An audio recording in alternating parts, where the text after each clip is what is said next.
Sapo que chama chuva e que diz que foi, não foi. A mulher que pega foice tem o traje de viúva. Raposa que come uva tem o dente degotado. Homem que faz machado já pode chamar ferreiro. Nego do beiço coveiro tem o pé aparentado. Rádio Web EO. Aqui se faz, aqui se paga. Vamos? Olá, começando mais um Please de Soissant. Hoje a convidada é a Aline Poça Nunes. Nós temos uma coisa em comum, eu sou Maria Augusta Nunes Medeiros. Acho que a gente não é parente, mas, enfim, tem isso em comum. E acho que a gente tem outras coisas em comum. O que a gente faz sempre aqui, Aline? Eu prefiro que a pessoa se apresente e diga sobre si, porque daí tu pode escolher, né, dentro do teu repertório de atividades e ações, enfim, algumas coisas. E aí depois a gente vai lembrando, falando um pouquinho mais sobre a tua trajetória. Então, conta para a gente quem é a Aline. Olá, gente. Boa tarde. Tudo bom? Eu sempre falo, né? Eu sou um ser de luz. Quem trabalha com a parte espiritual junto, a gente busca sempre falar que a gente é um ser de luz, né? Mas é uma brincadeira, mas é uma brincadeira séria, né? Mas, enfim, com relação à questão de rótulos, vamos dizer assim, né? Eu sou administradora de empresa, eu tenho especialização em marketing estratégico, sou reikiana, tenho também Magnify Healing, outros cursos mais voltados assim, para a parte espiritual, que eu curto muito esse assunto. Sou mãe de 3 filhas caninas, não tenho filhos humaninhos ainda. Tenho uma empresa chamada DNA Marketing Estratégico, e nela eu tenho, então, uma área de criação. Eu trabalho com criação e produção de materiais gráficos assim, né, para empresas, bem na parte empresarial. E também eu tenho a revista PET, o programa PET aqui, né, que se chama Confraria PET. Então, olha só, quantas afinidades. Ela trabalha com marketing, eu também. Nós duas temos um programa aqui. E a gente vai descobrindo mais algumas. Aline, o nome do programa, Please de Soissant, ele é um meme interno. E ele começou porque, há muitos anos atrás, quando eu tinha 20, 21, sei lá, eu fui criar um nome. A gente foi pensar um negócio para um cliente que ele tinha pedido, que era para a mulher dele. E eu pensei e pensei que ela poderia fazer, ela queria abrir uma boutique. Eu pensei que ela podia abrir uma boutique para pessoas de mais de 60 anos. Sim. E eu vi assim esse mercado, põe 40 anos atrás nisto, né? Eu via esse mercado, eu via que tinha mulheres que tinham 60 anos, que tinham um motorista, que iam fazer um motorista para fazer compras ou tomar chá e etc. E eu propus. E o cliente riu na minha cara. E eu aprendi a primeira lição, que o negócio pode ser bom, mas ele também tem que ter identidade. Sim. Então, aquela mulher jovem, bonita, que tinha sido Miss e etc., ela não ia abrir uma loja para senhoras. Inclusive, quando senhoras de 60 anos eram senhoras mesmo, eram consideradas. Aí, então, eu aprendi essa lição importante que eu levei para a vida, que o negócio tem que combinar também com o dono. O nome do teu programa, Confraria PET, ele vem do quê? Na verdade, o primeiro nome porque nasceu como uma revista, né, inicialmente, e se chamava Guia PET na Estrada, porque era tudo voltado para o tutor do animal de estimação poder viajar com o seu animal. Porque, naquela época, quando eu lancei a revista, ninguém falava em estabelecimentos pet-friendly e ninguém sabia que poderia viajar com seu animal de estimação. Então, naquela época, o que eu fiz? Eu busquei estimular no Rio Grande do Sul o turismo através de viagens de nós tutores com seu animal de estimação, e, com isso, também reduzir o número de abandonos, como acontece agora, principalmente no período do verão, férias, né? O pessoal abandona muito justamente por quê? Porque não pode viajar com seu animal. E desde aquela época, quando eu comecei a estudar sobre isso, eu percebi que sim, poderia sim viajar com seu animal. Então, lancei essa revista com esse intuito. E aí, no meio do caminho, muita coisa aconteceu, e aí em 2017, se eu não me engano, eu fiz todo um reposicionamento da marca, e eu pensei, não, peraí, é muito mais, o segmento pet é muito mais do que isso, entendeu? E aí eu comecei a entrar a fundo, eu sempre viajo muito a São Paulo, e tenho muito contato com empresas do segmento pet lá também. E eu, opa, não, peraí, vamos ampliar isso aqui. Isso aqui é para muito mais do que tutores, é também para o mercado pet. E eu fiquei pensando, meu Deus, que nome que eu vou botar, e aí me veio confraria. Eu, opa, confraria. Por quê? Porque quem faz parte de uma confraria é quem está totalmente envolvido dentro do segmento. Não significa que é somente o tutor, né? Não é Sim. somente uma área específica, né? E eu, não, confraria pet tem tudo a ver. Daí nasceu, então, a Confraria Pet. Que virou revista. Que virou revista e no o programa. reposicionamento, e depois nasceu o programa. O programa, exato. Pois é, e esse nome inútil que eu fiz lá em, sei lá, 1900 e alguma coisa do século passado, virou um nome de programa, e aí a gente fica aqui conversando sobre ter 60 anos, quando tiver 60 anos, quando eu tinha 60 anos, a gente pode falar com uma pessoa de 80 e dizer, quando eu tinha Claro. 80, enfim, 60 a mais. Tá? Como é que tu lida com isso, com a idade? Assim, como é que é a Questão de história da idade. idade na tua vida? Pode ser... uma primeira abordagem é a idade mesmo. Uhum. Eu, por exemplo, não tinha pressa de fazer 15 anos ou fazer 18. Nunca, então, nunca. Vamos falar um pouquinho sobre isso. Nunca tive necessidade nenhuma de adiantar a idade. Nunca. Eu me lembro assim que todo mundo queria já ter 18 anos, 20 anos. Gente, eu nunca quis adiantar. Nunca. Eu sempre curti muito a vida e o momento. O momento que eu estava vivendo, entendeu? Eu acho que isso veio dentro de casa. O meu pai sempre motivou a gente a viver o momento presente, entendeu? O meu pai, ele tem essa questão. Eu acho que é por isso que eu tenho essa vibe mais zen, assim, de buscar essa questão da energia, tudo meio natureba, né? Então, nunca tive problema algum com idade. Tanto que eu esqueço a idade que eu tenho. Muitas vezes as pessoas me perguntam a idade e eu fico aqui, nasci em 77, faz a conta, porque às vezes eu esqueço, mas eu sei, tá? A gente é 42, agora eu já sei, tá? 42. Inclusive, tem gente que me pergunta, tá, mas não tive filho ainda, 42? E eu olhei assim, tá, gente, mas desde quando que só porque eu tenho 42 eu tenho que ter filho? Entendeu? E isso é uma cobrança da sociedade, não é uma cobrança minha. Eu nunca fiz essa cobrança para mim. E muitas vezes, quando me perguntam com relação a isso, eu disse, tá, mas e se eu resolver não ter filhos? Né? Tipo, vai ser complicado para te aceitar? Para mim vai ser uma coisa muito normal, entendeu? Porque as mulheres hoje têm essa dependência, essa capacidade de tomar essas decisões sem se sentir tão... fiz 40 anos e agora não tenho mais filho, não vou poder mais ter filho, vou ter que fazer aquelas injeções para fazer... Gente, não precisa, calma, né? Inclusive, até uma vez eu falei com a gineco, eu disse assim para ela, gente, será que eu tenho que ter filho? Porque está todo mundo cobrando isso, que eu não tinha nem 40 ainda. E ela me olhou e disse assim, Aline, calma, está muito cedo e tem muita gente tem muita mulher tendo filho depois dos 45. E eu, lá nos 45 então eu vou pensar. A gente pensa. Tá. Pois é. Mais uma coisa em comum, então. Eu, com 42 anos, também não tinha filhos. E aos 62, que é quantos anos eu tenho agora, não tenho filhos.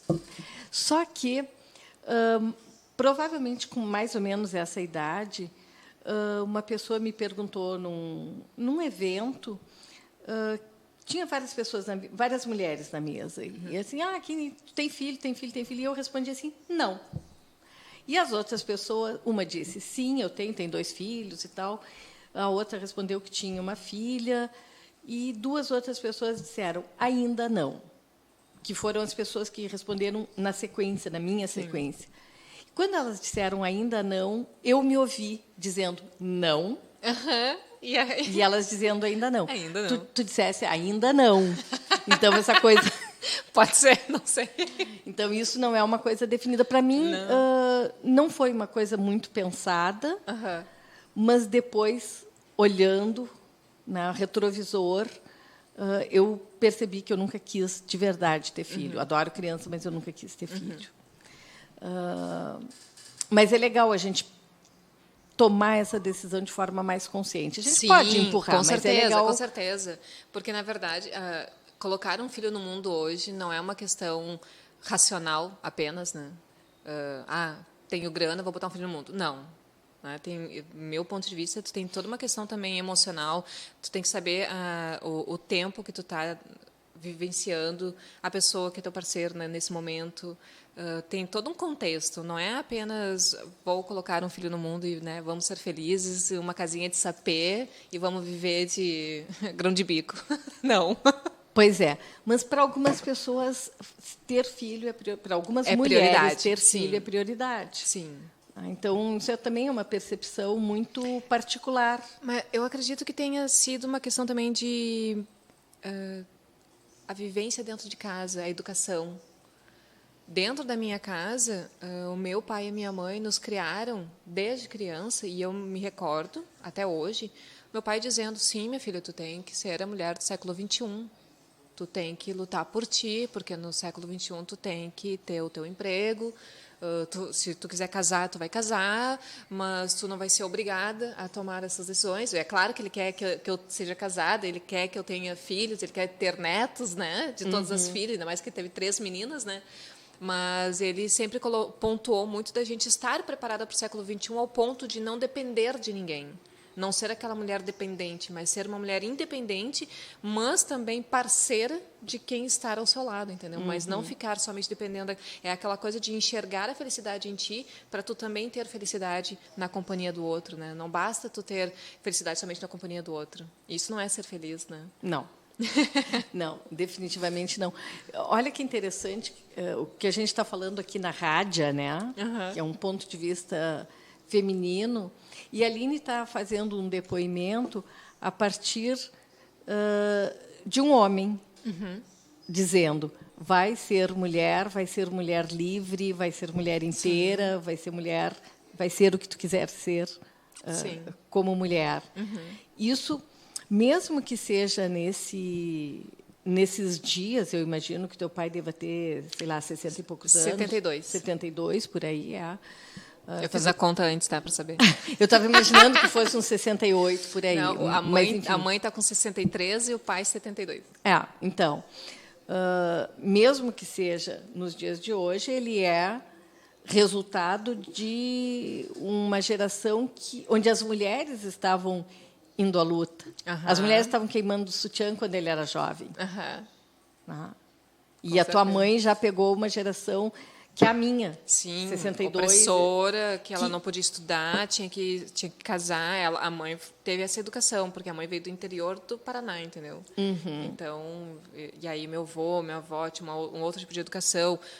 Nossa, foi bem diferente, bem diferente. Minha mãe e meu pai tiveram educações diferentes. E o pai, ele não teve a presença materna, vamos dizer assim, durante o seu crescimento. Mas é que meu pai é meu tudo, né, gente? Vocês estão percebendo, minha mãe também, né, claro. Mas ele é uma pessoa muito visionária e ele sempre coloca muito as mulheres em primeiro lugar. Ele sempre disse que mãe em primeiro lugar, a esposa dele em primeiro lugar, as filhas em primeiro lugar, com o intuito de mostrar o valor, entendeu, que ele tem. E sempre fez com que a gente se sentisse muito à vontade e ser feliz em ser mulher. E não aquela... Não, tu tem que crescer para casar, ter filhos e, sabe, omissa. Não, nunca. Olha como as trajetórias podem ser. O teu pai tem uma supervalorização da mulher e ele teve a ausência da mulher-mãe como criança. E ele lidou com isso de uma maneira positiva, e depois ele teve a sorte de ter várias mulheres, inclusive de ter 3 filhas. Não sei nem se foi sorte, né, pai? Inclusive de ter 3 filhas. Mas essas relações, como elas acontecem, tem a ver com o ambiente, mas tem muito a ver com a interpretação que cada um faz do que acontece consigo. Sim. Que eu acho que é... Teu pai poderia ter um cara chateado com as mulheres, porque, afinal, ele não teve a mãe. Sim. Né? E não. A minha avó era viva, né? Só que eles foram afastados enquanto ele era criança. Depois, só mais adulta, que eles se aproximaram novamente, né? Mas por questões assim, que aconteceu lá no passado, mas não vem ao caso não agora. importa. Dificuldades, né? Acontecem. Mas, assim, minha avó foi muito presente para mim também, principalmente na infância, que ela foi morar perto da gente. E ele sempre amou muito, muito a avó, sabe? E ele demonstra amor por nós, assim, sempre, sempre.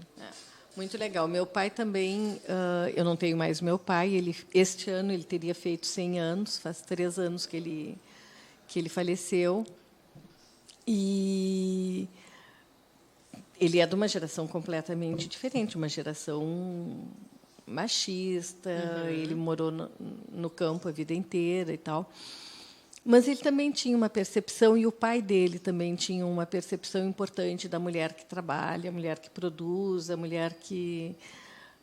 enfim, é bem interessante. Ele oscilava assim, num cuidado excessivo porque era mulher e num vai porque pode. Bom, enfim. Então, pulando assim dessa parte da tua origem e dessa tua relação com a não-idade, né? O teu estado é não-idade. Não-idade, sério, eu esqueço. Até mesmo porque, além disso, sou geminiana, né, gente? Então, é difícil a gente deixar a criança interior guardada, né? Nada. Está sempre presente. Então, vamos conversar um pouquinho sobre o que está te mobilizando agora e depois a gente volta lá na questão da idade. Teus planos, o que está te mobilizando, como é que tu está sentindo? Agora, eu vou dizer assim que eu estou num outro momento. Né? Eu passei muito por uma questão assim de conquista de mercado. Estou falando assim na parte da agência, né? Que é onde eu trabalho há anos, há mais de 20 anos, dentro da área de marketing. Né? Aí é que eu percebo a idade. Quando eu falo isso. Estou há mais de 20 anos. Gente, 20 anos? 20 anos. Nossa, né? Então, faz as contas assim, 40, né? Aí que eu percebo a idade, porque senão não... Aí é que realmente pega a questão da idade. Mas, nesse quesito, eu passei por essa parte de conquistando o mercado, para agora uma parte... Eu me sinto, nesse momento, a questão de amadurecimento agora e de reconhecimento daquilo que eu estou buscando. Porque agora, com a oportunidade de trabalhar na parte de comunicação e ser uma comunicadora como na rádio, com a proposta do programa da Confraria PET, né, eu percebo que esse momento é um outro momento de maturidade da minha profissão, ou de uma nova profissão, né, que eu não esperava. Eu acho que está muito latente em mim isso, mas era uma questão que eu não esperava que fosse...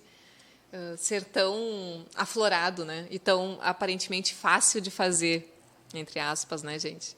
Porque quando a gente... Fácil no sentido de te dar prazer. Eu me sinto bem conversando com as pessoas, me sinto bem estar fazendo essa parte do programa, conversando, conhecendo pessoas, adoro conhecer pessoas, adoro conversar com pessoas. Fica fácil para mim trabalhar a conversa, fica fácil. Só que, ao mesmo tempo, parece assim, que depois que acaba o programa, baixa, sabe? Tipo, aí volta para o escritório, entendeu? Daí, opa, muda o perfil de trabalho. Aí eu estou aqui. Eu tenho que amadurecer agora o que eu vou fazer daqui em diante, entendeu? Eu sinto que tenho que alinhar agora esse momento. O que eu vou fazer?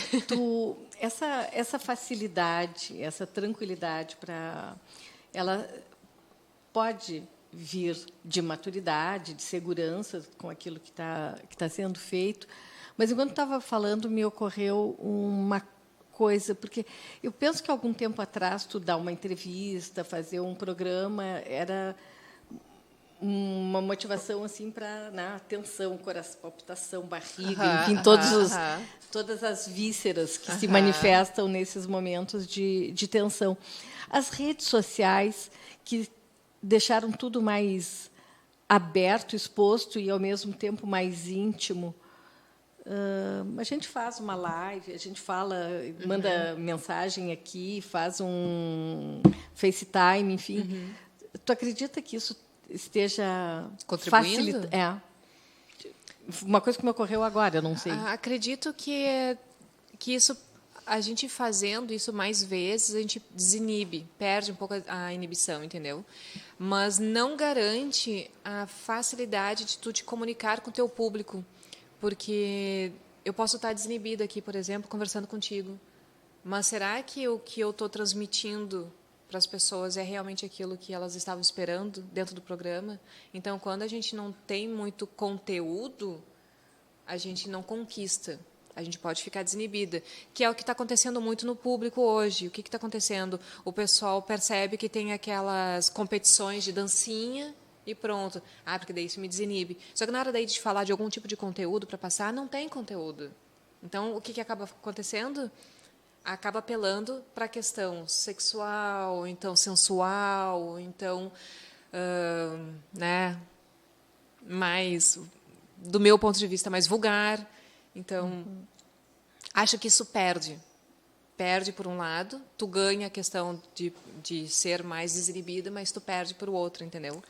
Sim, o fato de conseguir falar não garante, porque tem que ter um pressuposto de conteúdo, de informação e etc. É que antes a gente encontrava pessoas com conteúdo e que... inibidas. Exatamente. Travadas. Então, talvez, nesse sentido, tenha... Não, e ainda tem muitos jornalistas que estão na frente da câmera, por exemplo, TV falando ali, é uma coisa meio padrão, meio que já está... ele já encapsulou aquele personagem, sabe? Aquela persona. Então, ele fala ali na frente, está ali o negocinho falando, ele está falando, tá passando a notícia. E aí, quando tu vai olhar o Instagram dele, vai fazendo uma live, a pessoa meio tímida falando e fala baixo, e aí tu percebe ali quem é a pessoa e quem é o persona, entendeu? Porque não se confundam, tá, gente? Porque a gente cria persona. Quando a gente está fazendo o programa, a gente acaba criando, sem querer, a gente cria um persona. Porque tu não quer também transmitir para as pessoas que tu tem essa insegurança. Porque todo mundo tem insegurança, né? Tem. Sim. E dá aquele frio na barriga. Ontem, quando eu fui fazer o programa, eu estava nervosa. Daí, tipo, tá, vamos. Fiz assim pro Julio, né? E quando começou, boa tarde, já veio a persona. É que nem que tem a história da Disney, né? Tu sabe, né? Da faixa amarela, né? Então, assim, tem a faixa amarela. Para quem não conhece, todo espetáculo, não é só da Disney, mas em todo espetáculo tem a faixa amarela. Tu passou da faixa amarela, tu entrou no persona. E é isso que a gente faz. Mas, porque para a gente também mostrar segurança na frente da câmera, né? É normal. Sim, é normal a gente se apoiar em alguma coisa. Por isso que tem gente que cria um jargão, que são muletinhas. Muletinhas, é. A gente chama de âncoras, né, em PNL, né?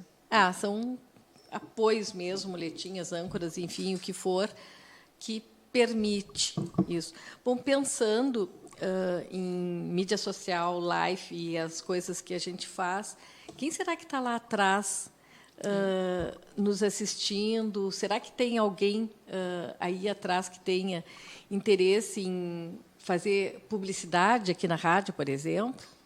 Será que tem algum empresário, algum anunciante, alguma agência de propaganda? Não sei, né? Então, se tiver, eu vou passar aqui a informação para quem quiser anunciar aqui na rádio. Tem programa Confraria Pet, tem música, tem cultura, enfim. Tem mimimi cultural. Tem muita coisa legal para falar com esses micropúblicos que são os públicos seguidores dessa imensidão que existe hoje de comunicadores. Então, quem quiser ligar para cá para anunciar, liga para 3191 3082, fala com a agência liga para cá ou liga para cá, enfim, se não tiver agência, e vai dar certo. E, bom, quem quiser seguir a rádio, acompanhar a Rádio Feminina, entra lá no Google e bota Rádio Web EO e vai encontrar a mídia social, Twitter, Facebook, Insta, enfim, YouTube, em algum lugar vai nos encontrar e acompanhar toda essa grade de programação. Vamos voltar para uma coisa que se mistura entre a tua... Vamos voltar para a idade. Uma coisa que se mistura entre a tua atividade e a tua relação com o mundo, que é o preconceito em relação às pessoas mais velhas, o que a gente está chamando de idadismo. Né? Se fala muito na publicidade, não, acusa-se muito a publicidade, que tem uma supervalorização de um consumidor jovem, pouca coisa trazendo o consumidor adulto e o consumidor de terceira idade fora do papel convencional vovô, vovó. Acho que já está um pouco mais equilibrado.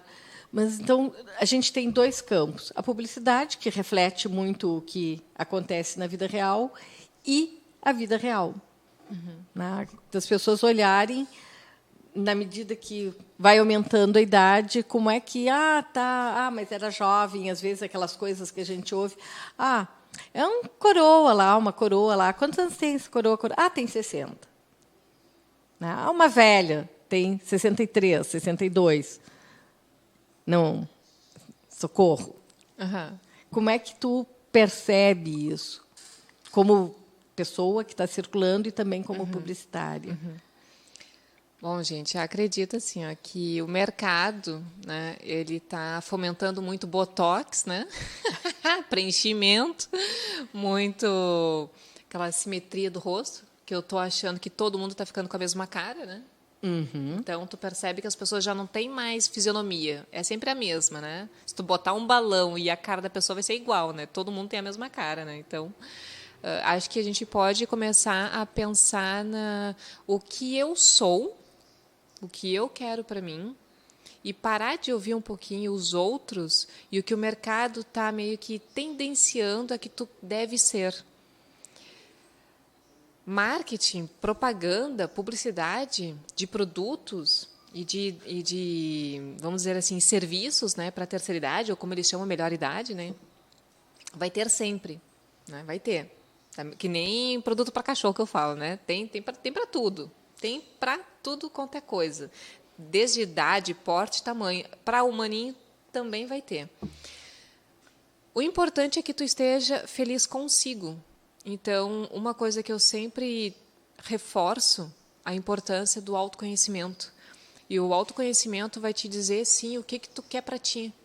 E aí tu vai te liberar um pouco dessas questões de o que o mercado está, ou o que a sociedade está exigindo, está cobrando, entendeu? Então, assim, quanto mais tu te conhecer, mais segura tu vai te sentir e menos tu vai escutar essas historinhas que contam para nós, mulheres de 40, 50 ou 60 anos, né? Então, assim, meninas, beijinho no ombro e vai ser feliz.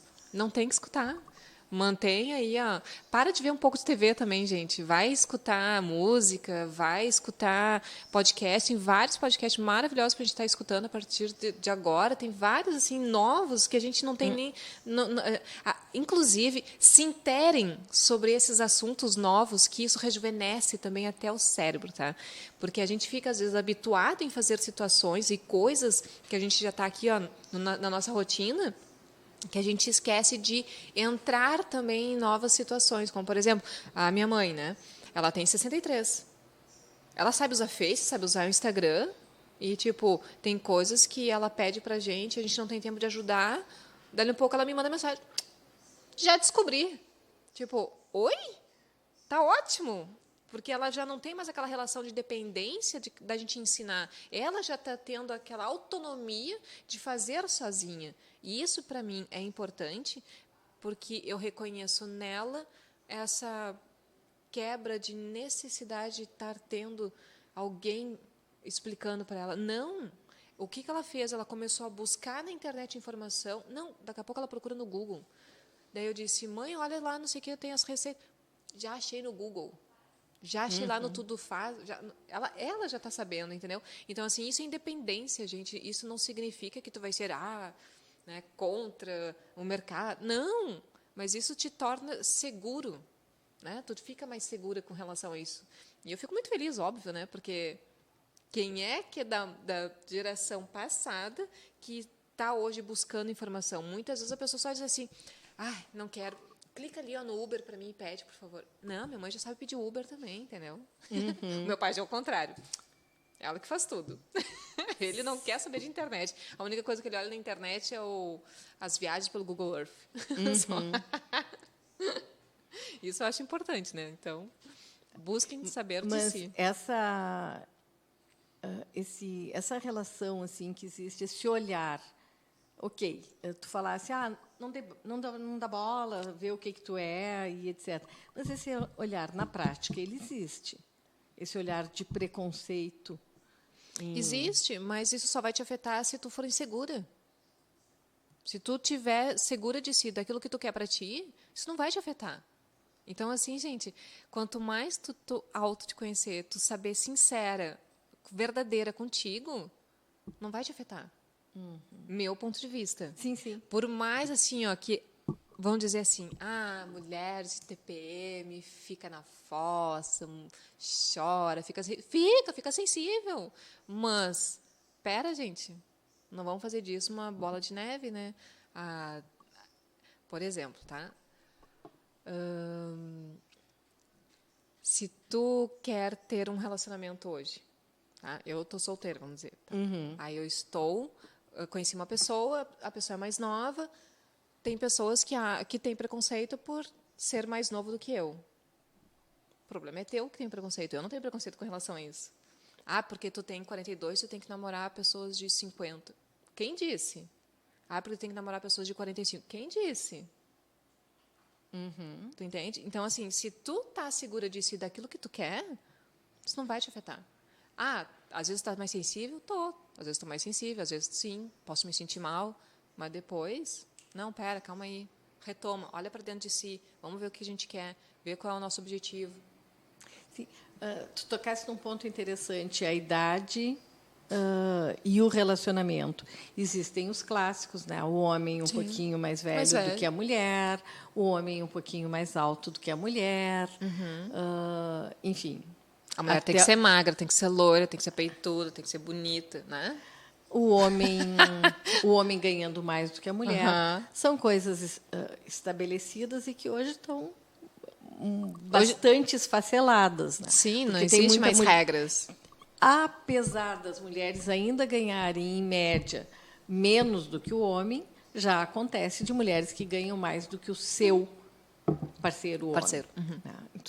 Então, tem coisas, mulheres casadas com homens bem mais jovens, enfim, ou homens apaixonados por mulheres mais velhas, que é a mesma coisa, né? Aí eu encontro, mas que sempre foram coisas vistas de forma preconceituosa. De forma preconceituosa. E eu penso que elas ainda são. Senão, as pessoas não te diriam, ele é mais novo do que tu. Sim. Ainda existe esse preconceito. O que tem é uma diversidade e as pessoas se sentindo mais seguras. Mas, se existe esse preconceito, vamos pensar que essa pessoa preconceituosa ela está se privando de alguma possibilidade. Porque daqui a um pouco ela não vai, seja homem ou mulher, não vai olhar para alguém que contraria a sua crença de que o homem tem que ser mais velho, a mulher mais nova, o homem mais alto. Enfim, alguém me contou outro dia que um senhor, bem velhinho, teria contado que ele não namorou uma determinada mulher na sua época porque ela era mais alta do que ele. Ou seja, ele olhava, não, vai ficar ridículo, sei lá, 50, 60 anos atrás, alguma coisa assim. Isso está se quebrando. Sim, olha quantas pessoas já estão diversificadas, vamos dizer assim, né? Eu acho que o encontro de duas pessoas, independente de sexo, né, vamos dizer assim, é baseada na cumplicidade, na relação, no sentimento. Outras coisas. Outras coisas bem importantes. Que fazem parte. Mas não tem que se apegar. Não tem que se apegar. Uma das coisas que a idade compromete é o corpo. Sim. E isto é inegável. Ginástica, né? A gente não tem que fazer musculação. Isso é inegável. mexe com a musculatura, Sim. mexe com colágeno, é a com primeira coisa que a gente não faz, com não tem com a mais. textura, com um monte de coisa. Como é que tu lidaste com essa relação física, de bem-estar físico, até agora? Curtindo a vida. Academia? Voltei para a academia agora. Porque eu realmente precisava, porque, né, trabalhar sentada praticamente o dia inteiro, né, na frente do computador, precisa fazer musculação por causa da coluna, né? Então, Sim. precisava. Mas vou te dizer, eu sempre fiz ginástica, sempre. Eu fiz ginástica olímpica, fiz vôlei, depois fiz musculação, fiz dança, fiz um monte de coisa. Então, assim, até o personal que me atende hoje, ele disse, não, teu corpo tem histórico muscular, então ele vai recuperar muito rápido, né? Então, fiz pilates também, né? Então, ele disse assim, não, vai com calma, que daqui a pouco tu já tá tranquilo. Em 6 meses tu recupera tudo. E eu, 6 meses? Tá barbada. Gente, estou com 42. Se em 6 meses eu consegui recuperar o que eu tinha, meu amor, beijinho no ombro, tô feliz. Só não sei se vai ser, né, gente? Provavelmente, sim. Eu, até os 42, coincidentemente, foi quando eu comecei a fazer atividade física. Até os 42 anos, a última vez que eu tinha feito atividade física tinha sido educação física obrigatória na faculdade. E aí eu fiquei... Mas, claro, eu caminhava bastante, me movimentava o tempo... Mas não caminhar de forma... Vou botar uma roupa, tênis e... Não, eu caminhava porque eu ia de um lado para o outro, enfim, circulava bastante, andava a cavalo, fazia algumas coisas de movimentação com o corpo. E aí, sim, com 42, um amigo me convenceu, um amigo que é personal, ele estava precisando de cliente, Ótimo, de alunos. adoro. Ele me convenceu que, não, tu tem que voltar no sentido, tu tem que fazer, né? Voltar para mim nem era, estava lá atrás. E aí eu comecei a fazer e eu curto muito. É bom, porque, na verdade, tu oxigena, né? E o corpo precisa também de movimento, não é só de, vamos dizer assim, eu faço muita meditação, né? Então, não é só aquietar a mente. Tu também precisa fazer com que o corpo gaste energia, né? Porque tu te alimenta, e o alimento, realmente, tu vai acumulando energia. E aí vai acumulando, né, gente? Acontece, em forma né? de gordurinha, camada de pós, essa que vai se instalando, assim. Excesso de gostosura. Eu tenho um cunhado que diz que ele tem gordox no rosto. Gordox. Ótimo. Mas tu não tem rugas, não sei o quê. Não, eu uso gordox. Eu nem chamo isso aqui de rugas, isso aqui é linhas de expressão. Tá certo. Porque não adianta, gente, eu dou muita risada, então eu tô toda hora aqui, ó. Não tem como, não vou disfarçar, né? Sim, tem marcas que... Tem marcas, exato. Botox, claro, já fiz e pretendo fazer de novo, com certeza, né? Principalmente aqui na testa. Mas eu não sou a louca do Botox, não sou a louca do preenchimento, não me exijo. Eu fiz isso, eu me dei de presente aos 40 anos, quando eu estava de 39 para 40. E daí eu disse, não, vou fazer Botox para ver como é que é isso. Gente... A pesquisadora. Que bizarro eu me senti. Aquele troço não mexia e eu tentava mexer a testa e a médica não faz isso ali, não pode. E eu, gente, que coisa mais estranha isso. Eu não consigo mexer a testa. Mas vou fazer de novo. Eu gostei do resultado. Mas não sou assim, tipo, não me exijo. De boa? Não me exijo. Não. É claro que a gente tem a questão da vaidade, né? Eu me cuido, né? Passo creme todo dia, passo creme no rosto. Eu uso creme vegano no corpo. Estou passando hoje no rosto. As pessoas podem ficar apavoradas, mas eu estou usando óleo de coco. Para quem não sabe, é maravilhoso, um hidratante maravilhoso. E o óleo de coco também é bom até para os cabelos, tá? Só para ficar sabendo. E ele é natural, não é agressivo, tudo de bom. E dá para cozinhar também, se vocês quiserem. Pois é. Mil utilidades no mesmo pote. Só tem que cuidar um pouco da asepsia, né? Não, tem um específico para o banheiro e outro específico para a cozinha. Para isso. Para isso bom, então tu está passando óleo de coco, cremes veganos e tal. Tu és vegana? Não sou vegana. Eu sou vegetariana, mas eu tenho restrição alimentar com a lactose. Então, eu acabei tirando toda produtos lácteos da minha vida e automaticamente em função da questão dos animais, então eu acabo não comendo mais, né? Carne já não comia e então os lácteos também já não estou mais adquirindo. É claro que o queijo é a parte mais difícil, né, de tirar da minha vida, né? Então, assim, o queijo, eventualmente, às vezes eu quero fazer uma pizza na minha casa, que daí eu compro a pizza sem leite, ou então eu faço a massa. Aí eu compro o queijo mussarela sem lactose. É a única coisa, assim, que eu ainda adquiro de produto. Mas o ovo eu como, o mel eu como. Tu tem uma intolerância total ao leite ou... Não, é intolerância ao leite. Não é alergia à proteína. Ah, tá, é intolerância, É intolerância, ao leite mesmo. isso. Só que eu realmente passo mal. Então, e eu não sou muito a favor de tomar remédio. Então, eu só tomo remédio assim ao extremo, assim, quando eu tô passando muito mal. Então, o que eu optei? Em vez de ficar comprando o remédio que tem enzima lactase para que, né, produzir aquilo que eu não produzo, então eu resolvi, quer saber? Não vou ficar tomando remédio. Porque cada brigadeiro que eu comer, eu vou ter que tomar um remédio, entendeu? Cada fatia de pizza que eu quiser comer, eu vou ter que tomar remédio. Então, imagina quantos remédios eu vou ter que tomar. O médico me disse na época, não, ele não vai te fazer mal. E eu duvido que não vai me fazer mal. Imagina, olha quantos remédios eu vou ter que tomar. Eu me lembro que uma vez eu fui numa pizzaria e, tipo, eu comi acho que umas, sei lá, 8 fatias. Eu tive que tomar 8 remédios e ainda passei mal, porque era muito queijo, entendeu? Então, já não fazia mais efeito. Eu disse, não vou viver minha vida tomando remédio. Não vou, me nego. O único remédio que eu tenho em casa hoje é... Como é que é o nome daquele para Doril e enxaqueca? Doril e enxaqueca. E aí, eventualmente, quando eu fico gripada, né? Daí sim eu sou obrigada a ir no médico e tomar remédio. Mas senão, eu demoro para tomar remédio. Isso eu sou meio turrona. Tu estás numa fase que tu busca informação. Ovos tu come? Como? Tá. Tu te alimenta lá um pouco no veganismo, vegetarianismo? Eu geralmente eu gosto de ir almoçar em restaurantes que são veganos, até mesmo porque daí tem mais grãos, né? Que daí é importante para mim comer muito grãos, né? E quando eu não vou em restaurante vegano, eu vou em restaurante normal, mas daí eu sempre tem já opções, só que eu sempre tenho que perguntar. Por exemplo, tem massa, vamos dizer assim, eu também não comia massa, né? Eu fui obrigada a aprender a comer massa depois de... Eu até publiquei no meu Insta, depois de 27 anos sem comer massa, eu aprendi a comer massa.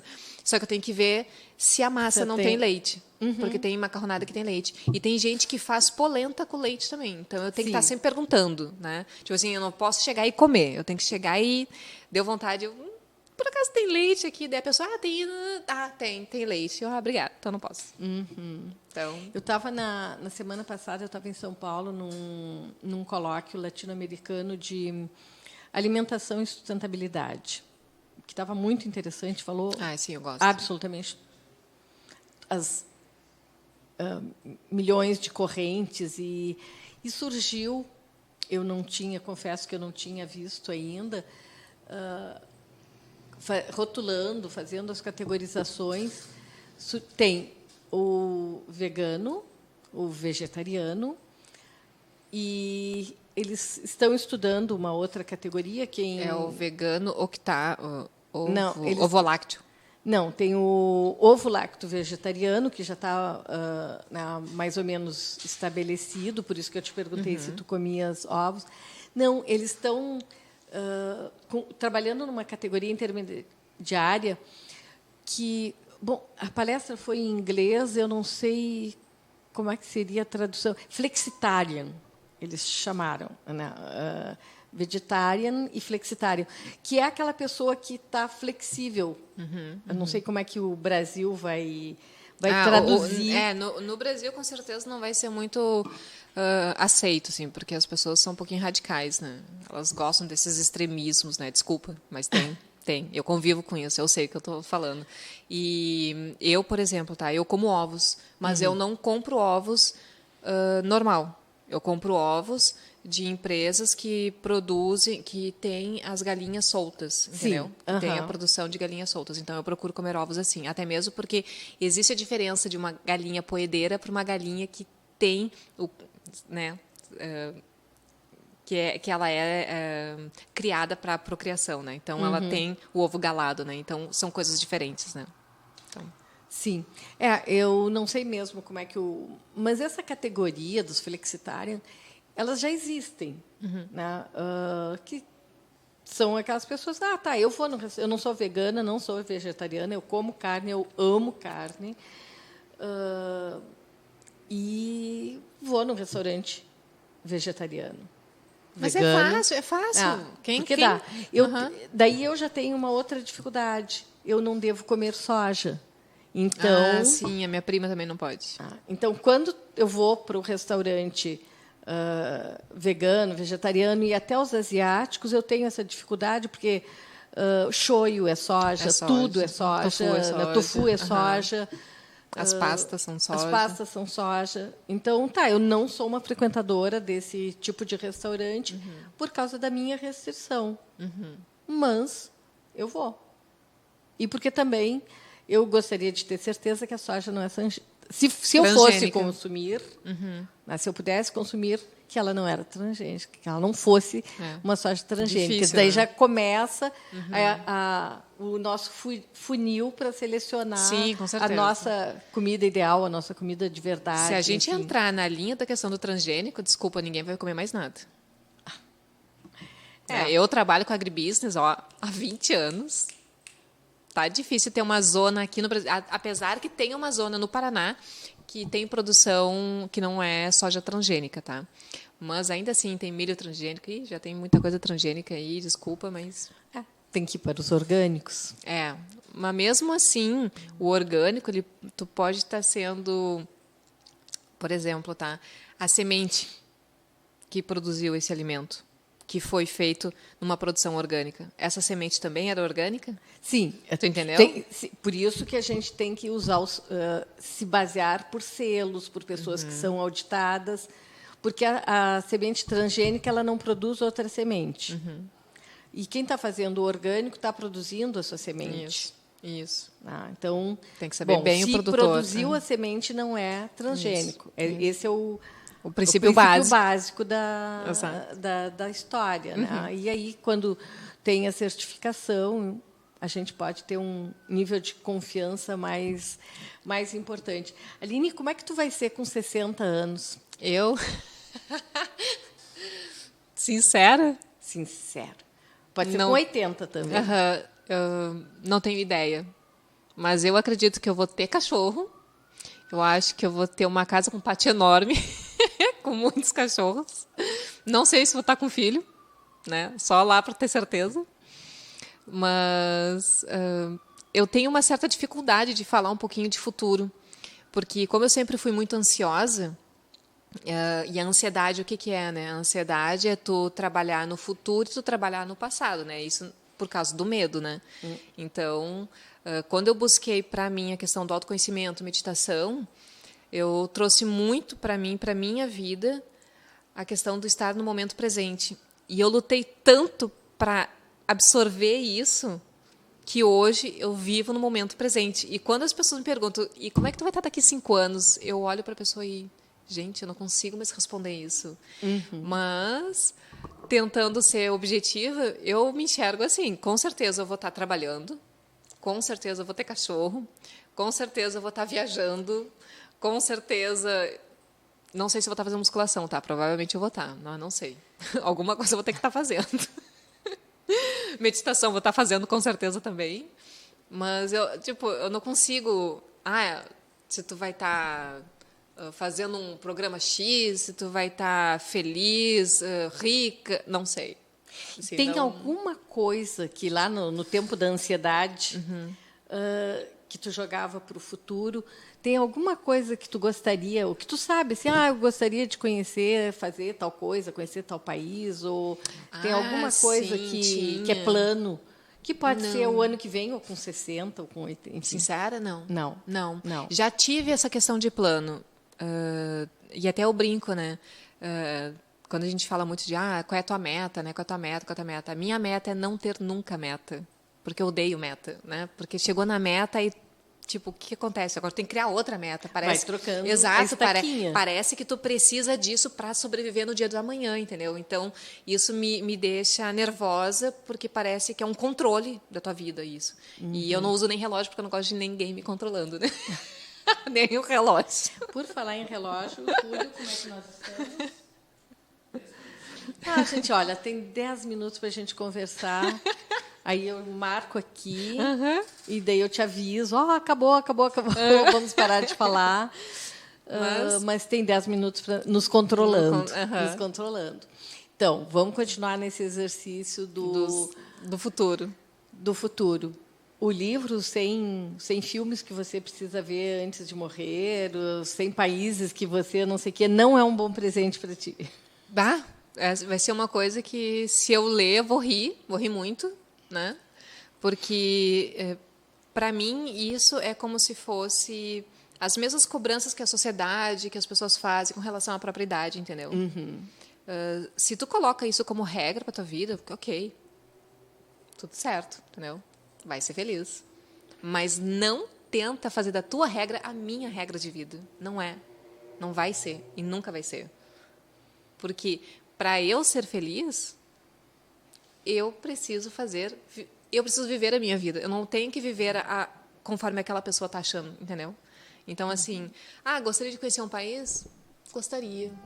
Deixa eu pensar. França, de repente, Egito. Tenho paixão pelo Egito. Gostaria muito de repente, ir lá e conhecer, mas se é aquela coisa assim, tipo, eu vou guardar dinheiro para no final do ano que vem, 2020, ir para o Egito. Não tenho isso. Não tenho. Tipo, eu, assim, tem gente que fica nervosa comigo, tá? Que eu digo assim, gente, eu não planejo. Sério, eu faço acontecer. É um jeito de viver. Mas é que, eu não sei, eu acho que eu curto essa emoção de vai ser agora, entendeu? Porque aquela coisa de planejar, eu acho que é um pouco do medo, pode ser que seja isso um pouco. Essa questão do planejar e aí o medo de tu não conseguir atingir esse objetivo, sabe? Do planejamento, chegar lá na ponta e tu não atingir. Isso pode ser que frustre. Então, de repente, é por isso que eu não gosto de planejar. Pode ser que seja por isso, mas eu curto muito aquela coisa assim, quer saber? Esse final de semana, vou pra praia. Eu vou ver, tem dinheiro, não tem dinheiro? Tá, ok. Então, tá, vou. Agora eu vou para o Egito, então. Vou ver. Dá para fazer os cálculos? Então, vou para o Egito, entendeu? Mas ficar planejando, guardando dinheiro, vendo hotel, e conversando com a amiga, ou sei lá, com quem for, para ir junto. Não planejo. Quando eu era adolescente, eu até fazia isso. Fazia isso? Fazia. Tentava. Nunca dava certo. Hoje... já desisti há muito tempo. Depois dos 20, eu acho que desisti. Porque eu me lembro que quando eu estava com 19, se eu não me engano, eu estava com 19, e eu trabalhava na Memphis, dos sabonetes, vocês devem conhecer, aqui perto. E aí eu tinha um gerente na época muito querido. Assim, ele me ensinou muita coisa na parte de estatística, que eu era zero em estatística, né? E eu olhei para ele e disse assim, olha, Clóvis, porque eu vou me formar, eu quero fazer meu MBA, eu quero fazer meu inglês, quero viajar para o exterior, eu quero fazer intercâmbio. Sim, eu tinha 19 anos. Aí saí da empresa, fui para outra, estava fazendo faculdade ainda, estava numa aula, eu não me lembro qual era a aula, não me lembro, mas eu me lembro da cara do professor, assim, meio sisudo, assim. E eu não nasci em berço de ouro. Eu tive que lutar muito para conquistar tudo que eu tenho, o pouco que eu tenho ainda, né? E pagar a faculdade, tive que ralar para pagar a faculdade, tive que ter a PLUB, tive que, assim, a empresa conseguiu me ajudar pagando a faculdade também, então muito. Então, quando eu tinha dinheiro, eu pagava a faculdade, eu não podia pagar o inglês junto em paralelo, sabe? Aí depois da aula, assim, aquela revista Você S.A., sabe? Foi bem no boom da revista Você S.A., porque tu tem que ser isso, aquilo lá me deixou nervosa, sabe? E aí, no final da aula, o professor falando que tu tinha que ser isso, tu tinha que ser aquilo, tu tinha que ser aquilo, tu tinha que ter inglês, porque tu tinha que viajar. E daí, no final da aula, eu bem inocente, né? Bem inocente, né?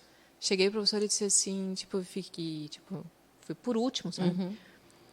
Professor, e eu que não tenho dinheiro para fazer inglês, né? O que eu vou fazer?